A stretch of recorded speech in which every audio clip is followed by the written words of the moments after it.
Here I got our React Native app running, and I already taught you that in the simulators, you can press Command D for the iOS one, or Command or Control M for the Android one, to open up this developer menu. If you just want to reload, you can also do this on Android by pressing R twice, or Command R on iOS. You can also turn on things like live reload and hot reloading, so that the app automatically reloads whenever you change it, or even tries to render the changes on the same page. And you also got some other tools here which I haven't had a look at before. For example, the inspector here. If you toggle it, you can click somewhere in your app and you see some basic information about the component you selected, like the margin and padding, and yeah, basically that. You can also inspect the network here, so your network connections which you have, so which network requests were sent, and some information about the performance, if displaying anything. So this is a nice thing, the inspector, and you can always turn it off by clicking toggle inspector again. You also have the performance monitor here on the top right, where you see the frames with which it's running, how many frames your JavaScript process has, and so on. And by the way, whenever you see something here in this course, always keep in mind that I got two simulators running and I'm recording this at the same time, so my performance is certainly not as good as you have it out in the wild. So I'm going to also hide the performance monitor here again.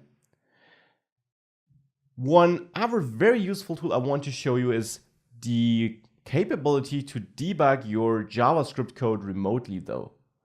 Click on Debug JavaScript Code Remotely and it should open up a new tab in your browser. If it doesn't, you can simply connect to localhost :8081/debugger UI. Now you can open your developer tools here in Chrome, and I recommend using Chrome for this. To my knowledge, it's not even supported in other browsers. So you can open your developer tools there. And the cool thing is, the console you see here now is the console output by your code running on the native device. Elements and so on won't work here like this though, so you still only inspect this page. But the console now is connected to your native device code. The other tabs won't really work like this, it's really just a console. But this allows you to do cool things. You can now use console log in your debugging steps here or in your code anywhere you like. For example, you could add a console log statement in app.js.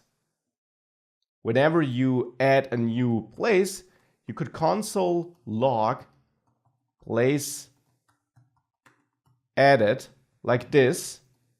And if you now save this and make sure your app reloads, seems like Android is having an issue here. Let me try to restart the app.